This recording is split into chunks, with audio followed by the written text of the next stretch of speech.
On the offensive end, I mean, they made a lot of tough shots with a hand in their face, and that's to their credit. I didn't think our defense was that bad for part of it, but every time I looked around, and they're knocking down some big shots.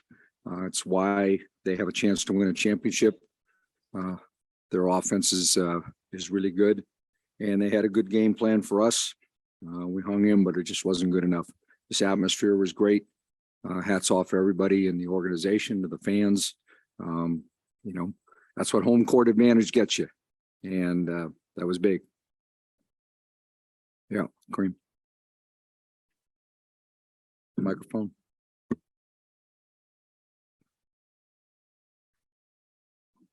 I was going to ask about that defense. She has on your head on all season long. What kind of adjustments did you try to make after the in the first quarter? I mean, we tried switching some things to just not give them any gaps.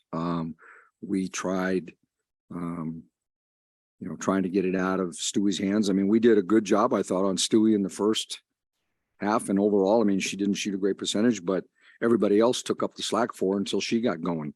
I mean, you know, Gabby didn't play much in the second half, but she had a good first half. And then, you know, Talbot and McGregor and others, you know, made some shots. I thought Sue did her usual of, you know, getting everybody organized to where they're supposed to be and making sure the right people have shots. And they just shared the ball. I mean, you know, they had all 5 starters in double figures. There wasn't much answer.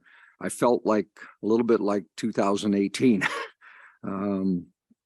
That they were just a little bit better all the way around. We couldn't match the same production that they had. And, you know, that's part of our growing up a little bit. You can have as good a defense as you want. You still got to be able to score too. And we weren't good enough, you know, tonight at either. And I mean, they played like a great team tonight.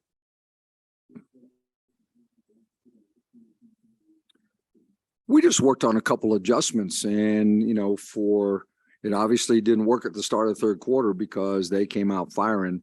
You know, I thought that their aggressive double teams on Elena in the third quarter disrupted the flow of the game for us offensively. We were scrambling a little bit, and, you know, we had a couple tough turnovers at the wrong time. You know, we didn't have a ton of turnovers, but they led to fast break points. I mean, the pass, it's one thing to throw it out of bounds, but we threw some cross-court passes that they intercepted, and then they go down and score on them. Those are hard. You know, it takes you from like a 6-point game or 5-point game to 9 or 10 in a hurry. Yeah, Mike, 5 of those 8 turnovers were in the first quarter. Yeah. Yeah, it did. I mean, it helps everybody's confidence when you can, you know, score in transition or get a wide open look. And, you know, they did. I mean, they were just better. They were just better than us today. Coach, in terms of making some shots, also making some big shots. Yeah, she did. She made big shots, and, you know, on top of, you know, she has the duty every night to guard the other team's, you know, best wing player. She had to guard Jewel at one end and try to score at the other end. Tasha's a warrior. You know, she's going to play through everything. And that's, you know, why she's had success, you know, in this league, getting better every year. She's worked on things. I felt good watching her warm up today, shooting threes. It felt like it was going to go in. We just didn't get enough people, you know, to join her in that. And that part of that's their defense too. Coach, we'll head over to Zoom. We'll start with Jen. Hey, Coach, sticking with Tosh, you know, in both games, there seemed to be an emphasis on them, you know, kind of daring Tosh to shoot from the outside a little bit. And she hit 70% of her threes across the 2 games. Yep. Were you expecting that from them entering the series? And how was she kind of able to get hot from out there, even though she maybe didn't have the best shooting season from there that she would have wanted? Well, she's worked on it, and she's had looks. We expected that they would try to double off of her, and AC, who's been struggling a little bit shooting, and, you know, both of them make threes today. But, you know, they took They made it very tough for Elena. And we have a little bit, less experience in them in some regards, as far as, through our whole lineup.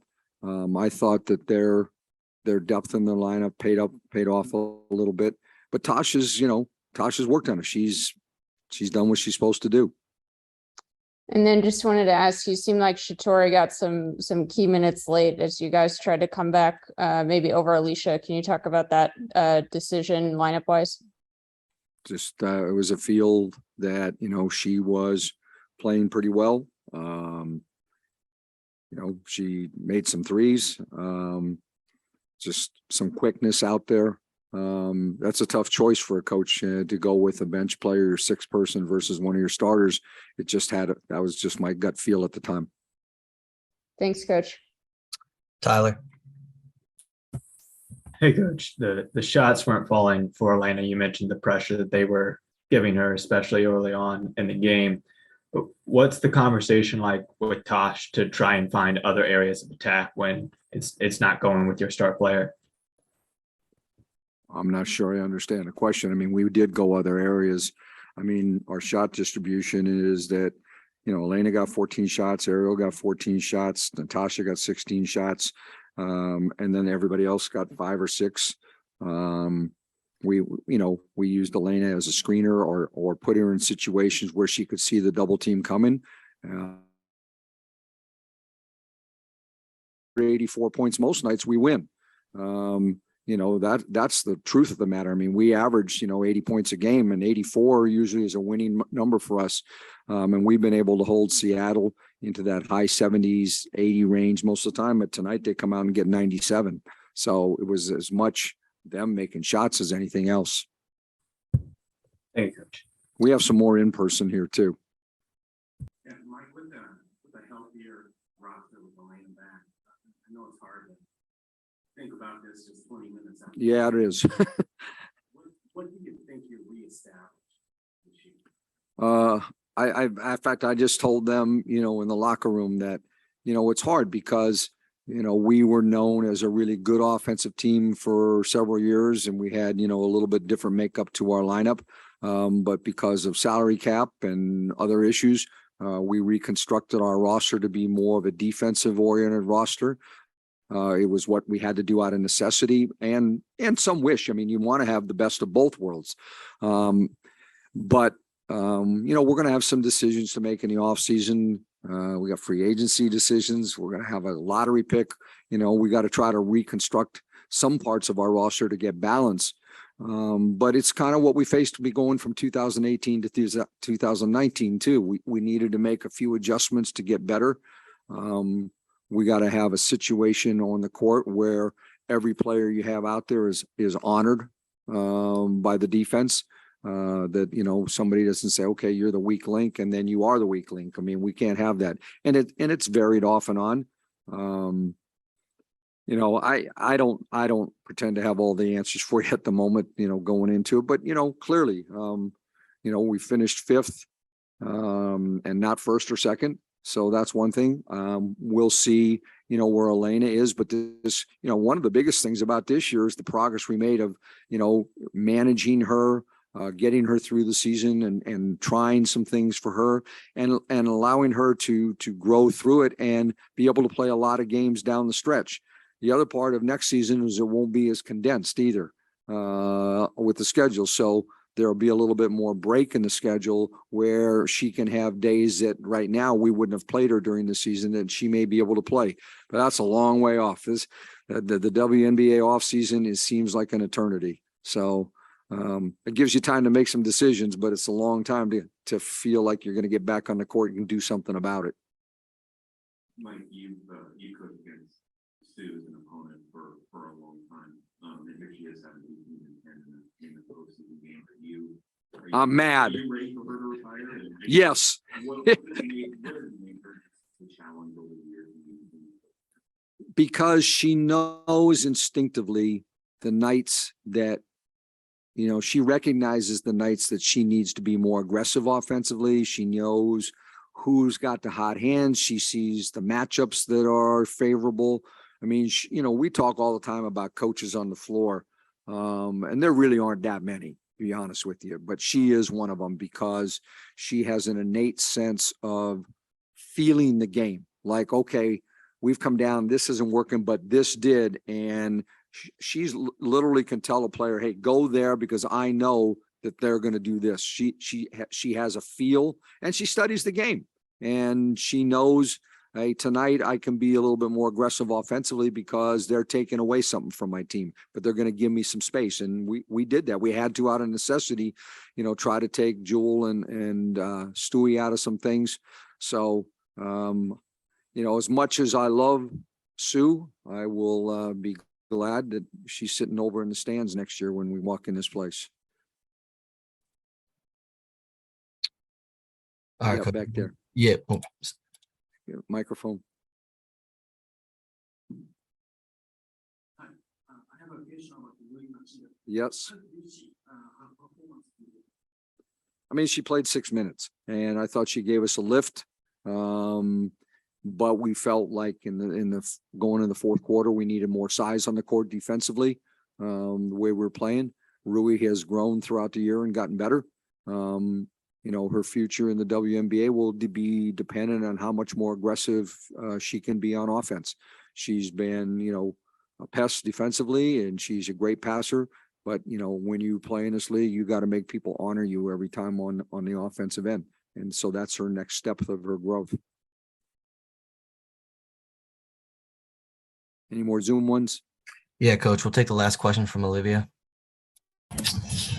Hey, Coach. I know you've only had so much time with your players after the season just ending, but what will the conversation be like, going into the offseason? You talk about free agency, you talk about, what this team will be like. I mean, what do you tell them going into the offseason? I'm not really going to have that conversation with you guys right now. I haven't even formulated my own opinions about some things. No offense, but it's really not a fair question to ask me at this moment. We just lost a big game, and there's a lot of stuff on the table. That'll be, most teams have exit interviews right away. I probably will delay some of the exit interviews with my veterans until we can just sort some things out. We'll have a couple players leaving right away to go overseas. I'll have conversations with them, but for everybody else, we have 5 or 6 of our core players signed for next year, and there's no rush to have those conversations at the moment. All right, Coach. All set. Thank you very All much. right, thanks. Yeah, I mean, they were disruptive. They came with a lot of bodies for sure. And then they're good at being in help and closing out. So, they played great defense. And I feel like everything was tough. Like every possession was tough. It was hard for us to get going. They just played the better game. Maybe I can ask about the offense. Mike just said 84.2 was pretty good for you guys. How good for it? It didn't seem like much changed in the offensive end. You just kind of give us a glimpse of what y'all saw and really how hard it is to work on that. I feel like all year our offense has kind of been stagnant, and our Achilles heel, we're the #1 defensive team, but if we can't put the ball in the basket, it makes life really hard. It's us, right? We got to get in, we got to fix, knowing what actions we want to go to, being able to read on the fly, being able to, use Delle as a decoy with them throwing 3-4 bodies at her and knowing where the open player is going to be. But like Delle said, it was hard today. But that's no excuse. We're going to go in the off season and figure it out and be better next season because of it. Can you share a little bit of the conversation post-game that you guys had? It's such a kind of transition season a little bit. And now those are coming up with you guys kind of finding out new identities and the different things you have. Then just sum up the season a little bit for us.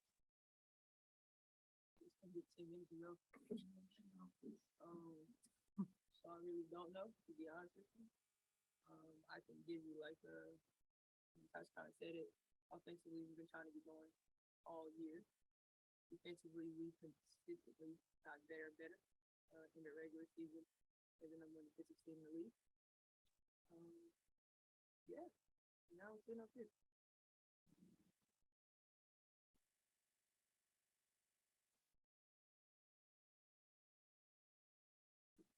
Yeah, Natasha, you talked about how Thibault has really been an inspiration to you throughout the years.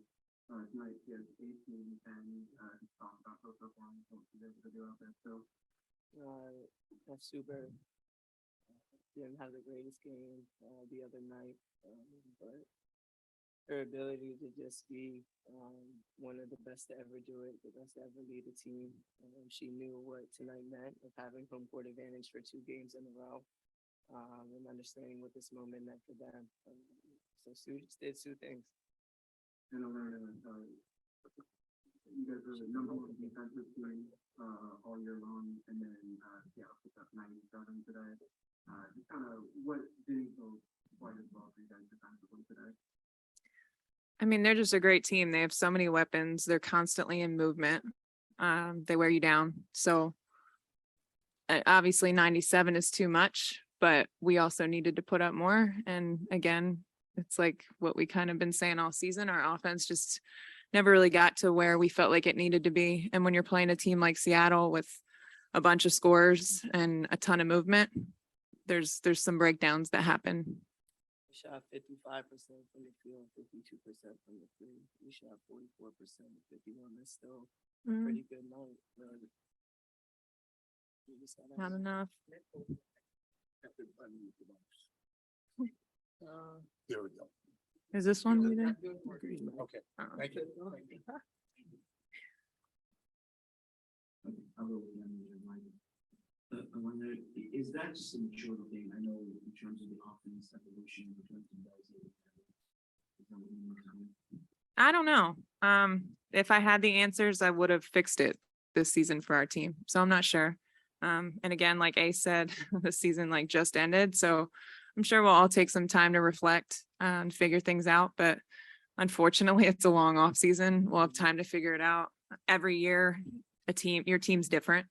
So we'll see what the Mystics look like next season. But in the end, it was a great group of people. We enjoyed each other. We enjoyed coming to work every day. So that's at least a positive we can build off of. Actually, just in terms of, I know the biggest thing you lost, but you're the points and shots. How do those come down? What do you see in terms of your offensive output? My off-season work. I struggled shooting the ball during the season, but I knew that my work was going to pay off at some point, and this is playoff basketball. You don't have time for excuses. You don't have time for aches and pains. You just got to figure it out. So, especially with playing with Elena on the floor, there's so much attention drawn to her. Teams force us to make shots. So Elena did a really good job of kicking out of all those double teams, and I was able to get some open shots and just shoot the ball confidently.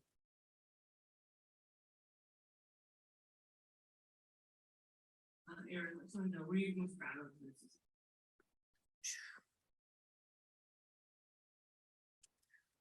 I still think we fought. I do think we got better. As hard as that is to kind of see right now, I do think we got better collectively as a unit as far as learning how to communicate with each other and even our IQ. Like there's a lot of times where we just had to sit and break things down. So I'm really proud of that because I think that's going to force me to become a better student of the game. And so I'm proud of the trajectory of our team. Sucks that it ended so early. But I am very proud of the foundation that we have here in the Mystics organization. Alrighty, we'll go to Zoom for a few questions. Jen. Hey, everybody. Coach T was just kind of drawing a bit of a comparison between this loss and the loss in the 2018 finals to Seattle, where they were just maybe a little bit better. And then you guys came back the next year and were better because of it. Do you all see a similarity with 2018 as well, or does it hit differently for you this year? I'm tired of talking about past years. I'm tired of 2018. I'm tired of 2019. Those years don't matter. It's 2022, and we just got knocked out in the first round of playoffs. So honestly, respectfully, I don't give a fuck about any year before this. Like, game just ended 10 minutes ago. So no, we're gonna go into the off season. Like we said, every year is different. Every year contracts end, contracts switch. We're gonna have a new look. The three of us will be here, and we're gonna continue to build and get better. And we're gonna be home in the off season with each other. And that I can promise you, we're gonna be better because of that. Thank you, Tosh. Thank you, Jen. We'll go to Tyler. Hey, everyone. First question's for Tosh. With so much of this season being a focus on the defensive side of the ball, and then the allowing Seattle to score so many points in this game and how effective they were able to be offensively, does it show how far you guys still have to come defensively, or was it just a really good team being able to make shots tonight?